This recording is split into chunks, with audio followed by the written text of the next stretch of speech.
పల్నాడు జిల్లా చిలకలూరిపేటలోని పురుషోత్తమపట్నంలో ప్రతిపాటి ఫౌండేషన్ ఆధ్వర్యంలో 40వ ఉచిత మెగా వైద్య శిబిరాన్ని ఏర్పాటు చేశారు. ఈ కార్యక్రమంలో గుంటూరు నుంచి రమేష్ హాస్పిటల్, శంకర్ వంటి కలెక్టర్లు పాల్గొన్నారు. సీఎం చంద్రబాబు ఆధ్వర్యంలో రాష్ట్రంలో 54 లక్షల మంది చిన్నారులకు పల్స్ పోలియో కార్యక్రమం జరుగుతుందని ఎమ్మెల్యే అన్నారు. పోలియో రహిత ఆంధ్రప్రదేశ్ ని తయారు చేయడమే కూటమి ప్రభుత్వ లక్ష్యమని ఆయన తెలిపారు.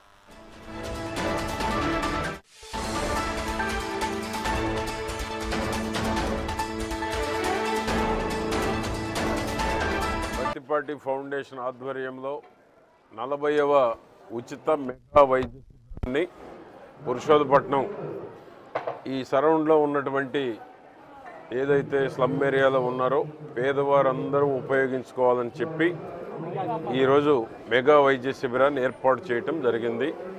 దానికి గుంటూరు నుంచి రమేష్ హాస్పిటల్, శంకర్ నేత్రాలయం ఇద్దరు కూడా కంటి సమస్య ఉన్నా, గుండెకు సంబంధించినటువంటి ఎటువంటి సమస్య ఉన్నా ఇక్కడే పరీక్షలు నిర్వహించి వారికి ఎన్టీఆర్ వైద్యం ద్వారా గౌరవ ముఖ్యమంత్రి గారు కూటమి ప్రభుత్వం వచ్చినాక దేశ చరిత్రలో ఎక్కడా లేనటువంటి విధంగా సీఎం రిలీఫ్ ఫండ్ ఇవ్వటం జరుగుతూ ఉంది.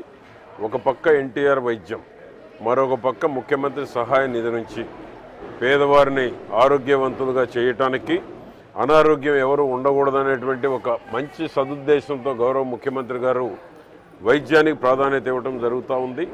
దానికి ఈరోజు ఇక్కడ ఉచిత మెగా వైద్య శిబిరాన్ని ఏర్పాటు చేసి పేదలను ఆరోగ్యవంతులను చేయటమే, అనారోగ్యం లేనటువంటి చిలకలూరిపేటగా రూపుదిద్దటమే దీని యొక్క ప్రధానమైనటువంటి ఉద్దేశం.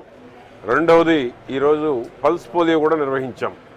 రాష్ట్రంలో గౌరవ ముఖ్యమంత్రి చంద్రబాబు నాయుడు గారి యొక్క ఆధ్వర్యంలో 54 లక్షల మందికి, అంటే 5 సంవత్సరాల లోపు ఉన్నటువంటి 54 లక్షల మంది పిల్లలకి ఈరోజు పల్స్ పోలియో కార్యక్రమాన్ని కూడా తీసుకోవడం జరిగింది.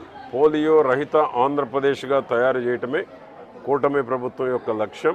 దానికోసం ఈరోజు రాష్ట్ర వ్యాప్తంగా కూడా పల్స్ పోలియో కార్యక్రమాన్ని తీసుకొని 5 సంవత్సరాల లోపు ఉన్నటువంటి పిల్లలందరికీ పల్స్ పోలియో నిర్వహించి పోలియో రహిత సమాజంగా తీర్చిదిద్దటమే చంద్రబాబు గారి యొక్క ఆశయం. ఇటువంటి మంచి కార్యక్రమాలకు ప్రజల నుంచి కూడా మంచి స్పందన వస్తూ ఉంది. బ్రహ్మాండంగా సద్వినియోగం చేసుకుంటూ ఉన్నారు. ఈ విధమైనటువంటి ప్రభుత్వం మాకు ఉండాలి అని ప్రజలు కోరుకుంటున్నారు.